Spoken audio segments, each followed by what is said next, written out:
All right, guys. Hey, we're going to get into lesson 5, relative frequency. Another pretty good lesson here. Let me move my coffee over there so I don't spill it. Uh, so anyway, we should be able to see that. Let me get you adjusted a little bit, and let's get after this thing here. Let's get ready to go. Relative frequency shows the ratio of the selected outcome to the total. It can then be displayed as a decimal or a percent. Okay, so let's talk about this. So what we're going to do is take our selected outcome against the total frequency. So you have to know the total outcomes. All right. So their selected outcome was the number of red out of the total of 25. So essentially you have your fraction of 9 to 25, which equals 36 hundredths, which equals 36%. And your calculator will do these two things for you.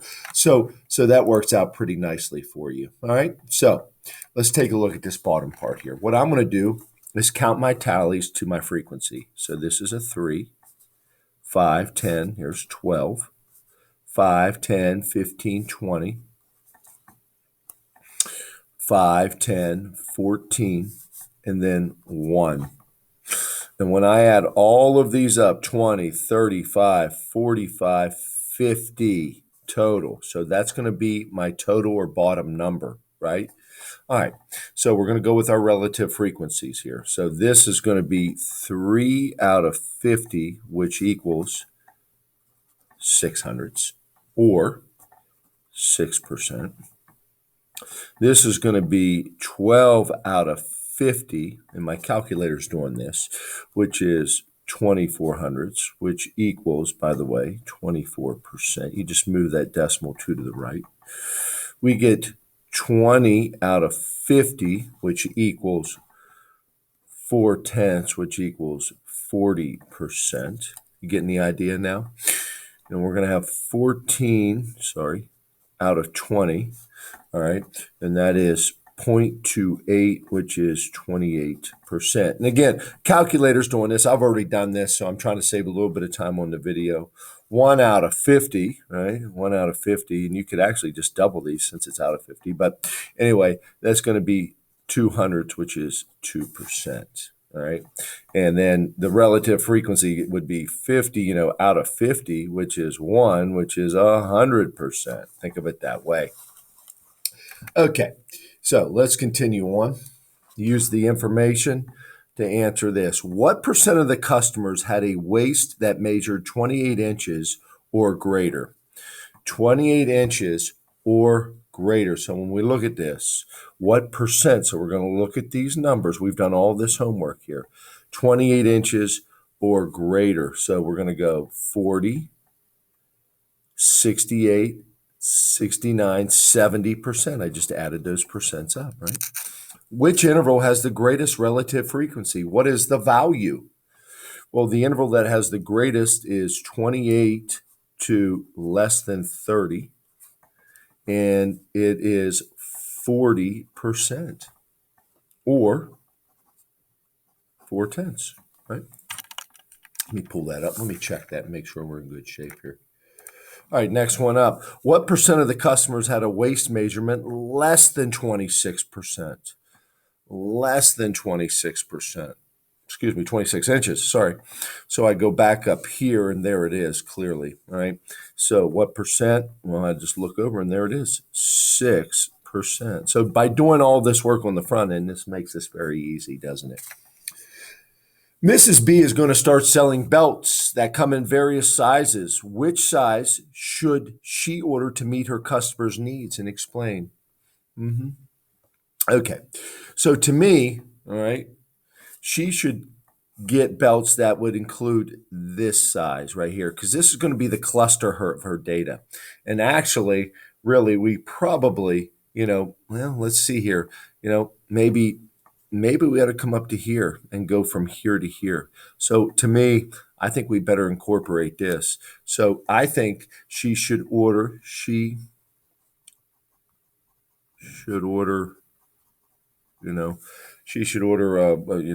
belts for waist measurements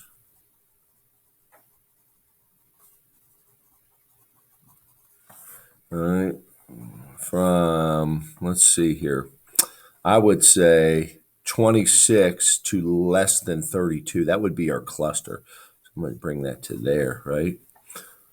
All right. From 26 to less than 32. That would be a nice group of belts. So what?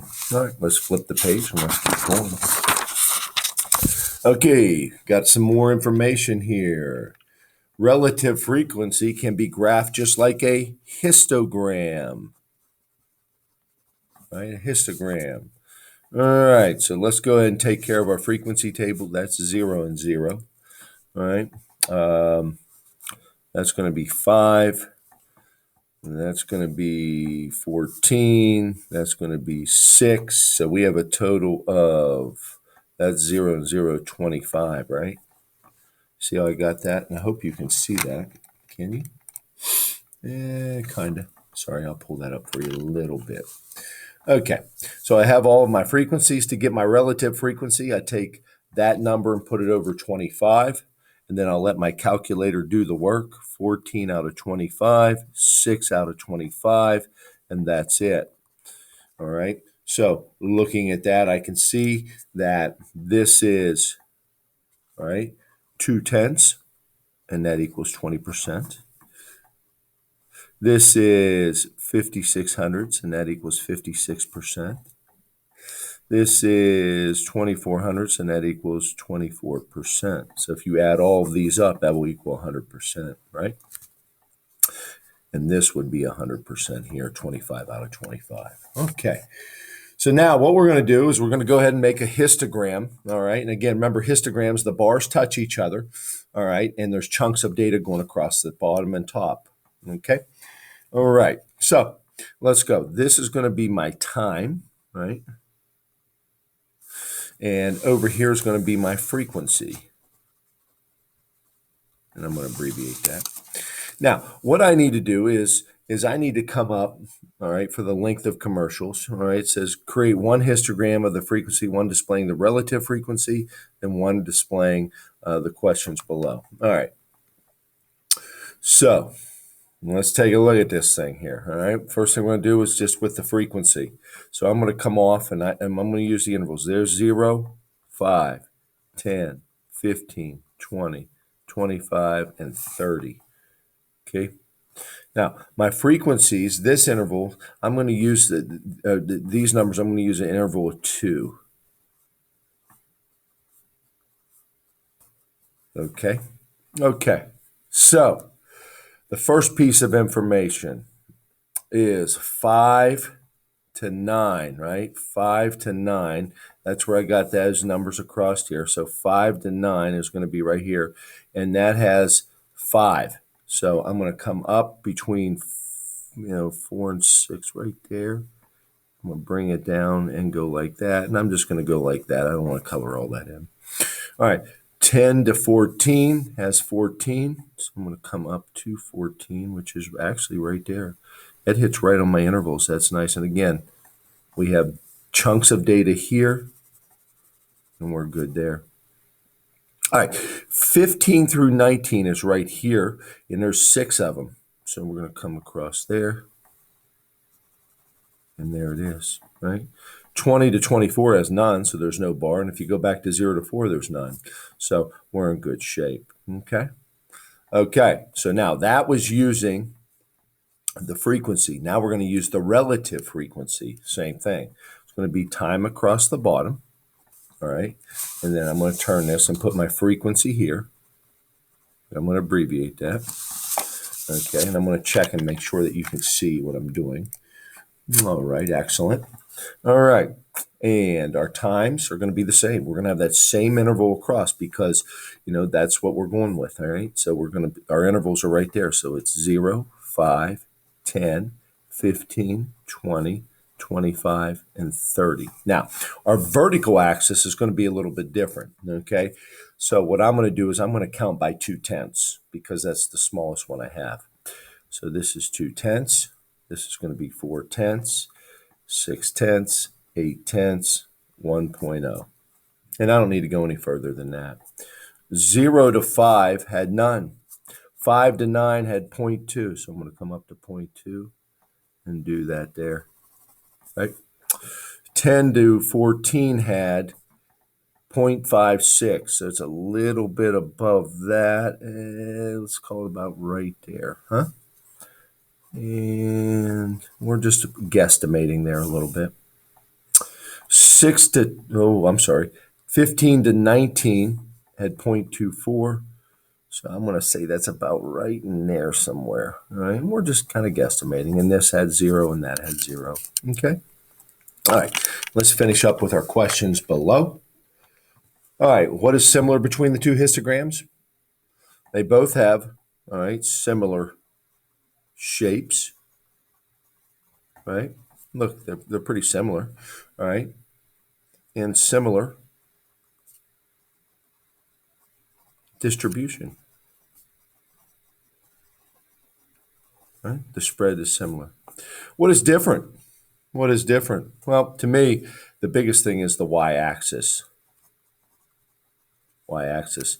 On this one, my interval is